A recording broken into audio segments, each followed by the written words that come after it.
Pi is equal to 22/7 but this is irrational number why. देखिए pi का value आप सभी लोग ये जानते होंगे कि 22/7 होता है, लेकिन यह इरेशनल नंबर है। क्यों मैं इरेशनल नंबर क्यों कह रहा हूँ?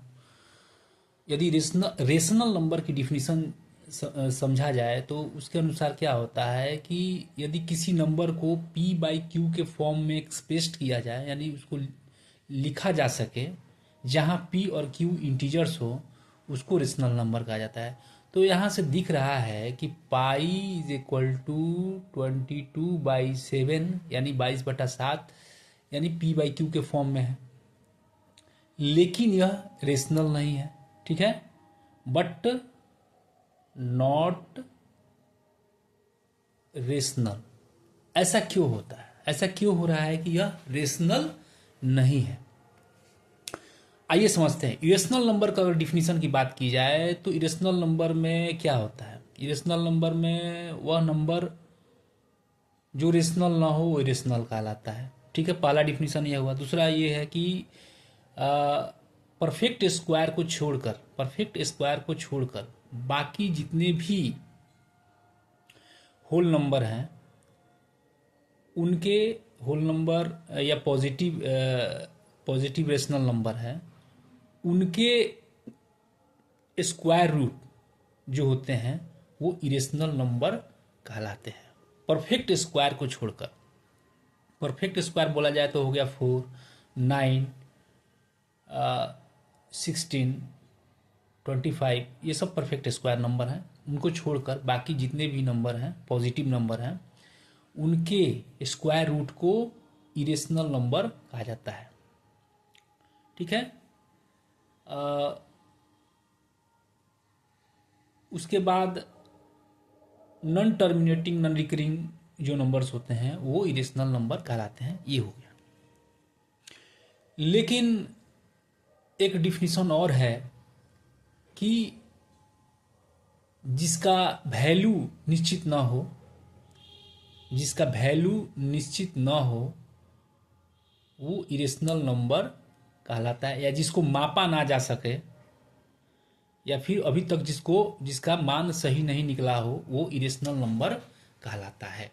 तो इस हिसाब से अगर देखा जाए तो जो हमारे आखिरी वाला जो डिफिनीशन है, जिसको मापा ना जा सके या फिर जिसका मान निश्चित ना हो, जिसका वैल्यू निश्चित ना हो, वो इरेशनल नंबर कहलाता है।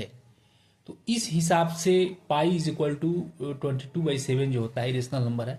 अच्छा, इसको हम लोग कैसे ये करेंगे, सॉर्ट आउट करेंगे? देखिए पाई आया कहाँ से, सबसे पहले ये देखेंगे। तो अगर देखा जाए तो सरकमफेरेंस, किसी सर्कल का जो सरकमफेरेंस होता है, यानी कि सी इक्वल टू क्या होता है? Pi into D. जैसे मान लीजिए ये सर्कल हो गया, ये इसके सेंटर हो गए, और इस सेंटर से कोई लाइन सर्कल को काटती है दोनों साइड, उसी सेगमेंट को, उस लाइन सेगमेंट को हम लोग डायमीटर कहते हैं। इसको क्या कहते हैं हम लोग? डायमीटर। तो पाई यहाँ पर लिखा हुआ है, इसका फॉर्मूला होता है C is equal to pi D, यानी कि circumference is equal to pi D. Pi को हम लोग यहाँ पर लिखते हैं 22/7।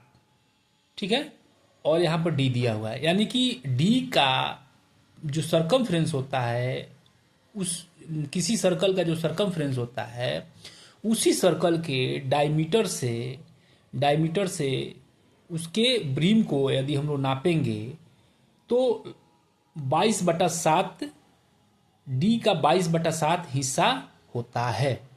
यदि इसके डायमीटर से हम लोग इसको मापने की कोशिश करें तो ये पता चलता है कि यह जो सर्कल है उसके जो सरकमफेरेंस हैं वो इसके डायमीटर के 22/7 हिस्सा हैं।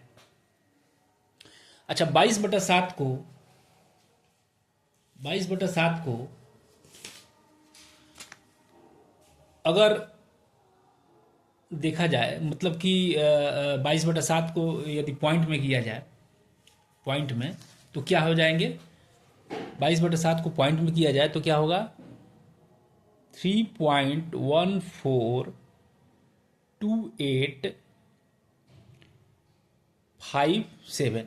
अच्छा, इसके बाद जो होगा इंटू डी, यानी इसके बाद जो होगा, यानी इस पर बार हम लोग रख ले कोई दिक्कत नहीं है, क्योंकि इसी नंबर को बार बार यह रिपीट करेगा, इतने ही नंबर को फिर यहाँ से 142857 रिपीट करेगा। 3.142857, इसको सिंपली हम लोग लिख लेते हैं 3.14 ले लेते हैं, ठीक है, इंटू डी, यानी कि सरकमफ्रेंस जो है डी के 3.14 के मल्टीपल्स में के बराबर होता है।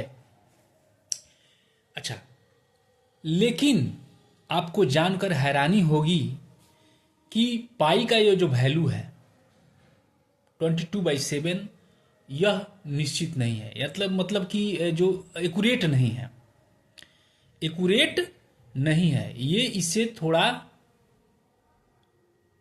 छोटा होगा। पाई का जो मतलब कि पाई को इनिशिएट किया गया है यहाँ पर, मतलब यहाँ पर 22/7 ही है, इसको पाई मान लिया गया है। इसको क्या मान लिया गया है? पाई मान लिया गया है। और ये भी माना गया है कि यह एक्यूरेट नहीं है, यानी पाई का वैल्यू जो है यहाँ पर पाई इज इक्वल टू, यदि हम लोग 22/7 कहते हैं, यह एक्यूरेट नहीं है, इसको लगभग मान लिया गया है, मतलब कि इतना इसी के करीब है, एकदम हूबहू इसी के करीब है, बहुत ही करीब है इसके, लेकिन इतना नहीं है, इससे थोड़ा छोटा है, इससे थोड़ा छोटा है, ठीक है। अगर इसके डायमीटर से हम लोग इसको मेजर करें, इसके डायमीटर से इसको मेजर करें तो थोड़ा बहुत जगह बच जाता है।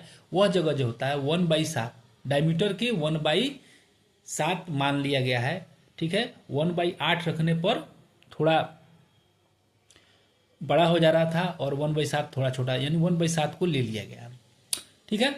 तो पाई इज इक्वल टू 22/7, ये हम कहते हैं कि बराबर है, बराबर नहीं है, थोड़ा बहुत पाई का जो वैल्यू हम लोग इसमें डिफाइन किए हैं, पाई को माना गया है, पाई जो है इससे छोटा है, पाई जो है 22/7 से थोड़ा छोटा है और इसके लगभग में है, इसके बराबर में है, इसीलिए इसको इरेशनल नंबर कहा गया है। इरेशनल नंबर क्यों कहा गया है? क्योंकि पाई का जो वैल्यू हम लोग 22/7 देखते हैं, एक्चुअली वो 22/7 नहीं है, उससे थोड़ा उसके पास है, उसके करीब है, बहुत करीब है, लेकिन 22/7 नहीं है, यह निश्चित नहीं है, इस पर अभी रिसर्च चल रहा है, यानी पाई का मान अभी निश्चित नहीं है, पाई का वैल्यू निश्चित नहीं है, इसीलिए इसको इरेशनल नंबर कहा गया है। इसीलिए इसको क्या कहा गया है? इरेशनल नंबर कहा गया है।